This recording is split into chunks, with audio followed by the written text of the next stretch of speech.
Assalamualaikum. Halo anak-anak semua. Perkenalkan, nama Ibu Irna.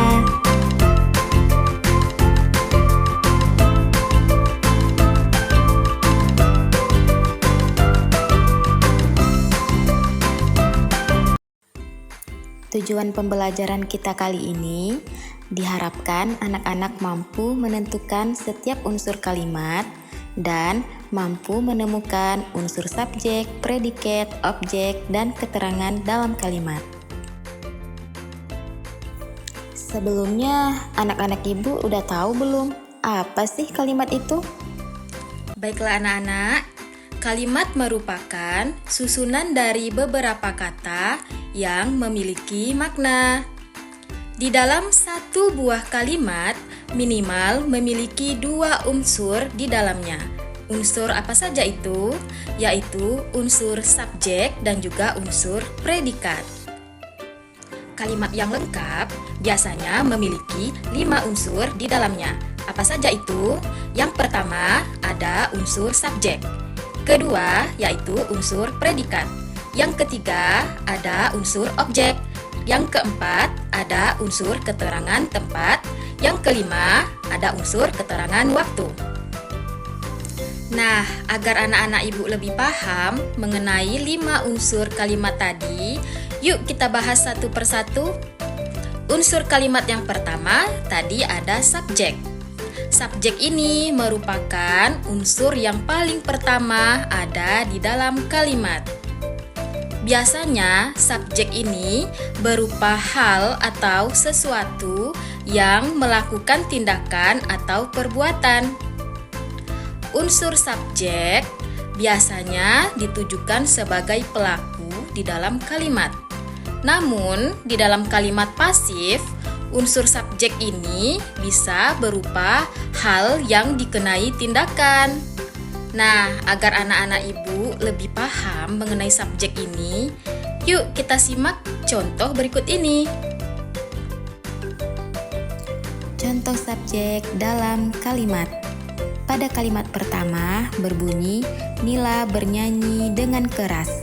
Di sini yang merupakan subjek adalah Nila, dikarenakan Nila adalah orang yang melakukan tindakan yaitu bernyanyi. Pada kalimat kedua merupakan contoh kalimat aktif yang berbunyi adik membeli boneka di pasar. Di sini adik juga berperan sebagai subjek. Pada kalimat ketiga, boneka itu dibeli oleh adik di pasar. Di sini yang berperan sebagai subjek adalah boneka dalam contoh kalimat pasif.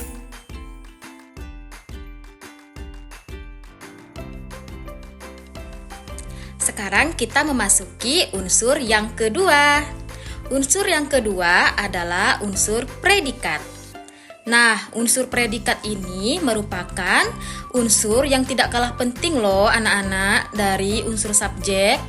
Karena unsur predikat ini juga merupakan salah satu unsur pertama atau unsur utama yang harus ada di dalam kalimat.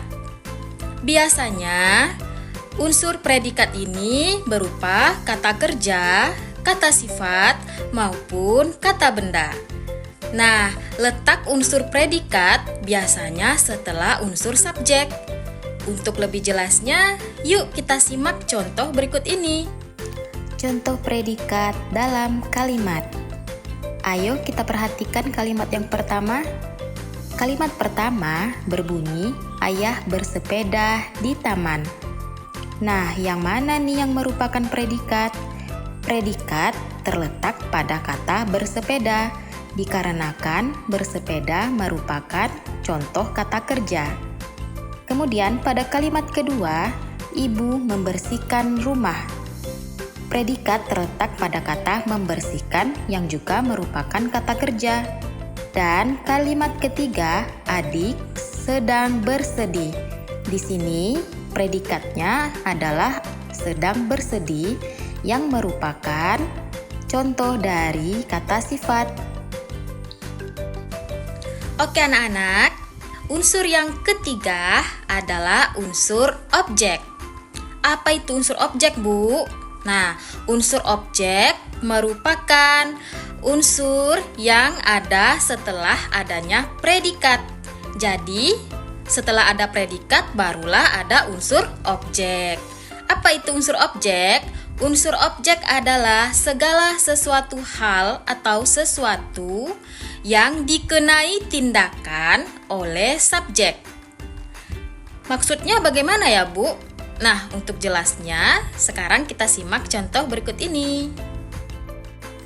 Unsur objek di dalam kalimat. Di sini ada 2 contoh. Contoh yang pertama, ayah mencabut rumput. Di manakah letak objeknya? Yaitu ada pada kata rumput. Dikarenakan rumput merupakan yang dikenai tindakan oleh subjek. Kemudian, yang kedua, ada kalimat ibu menyiram bunga. Di sini, yang menjadi objeknya adalah kata bunga, dikarenakan bunga dikenai tindakan oleh ibu.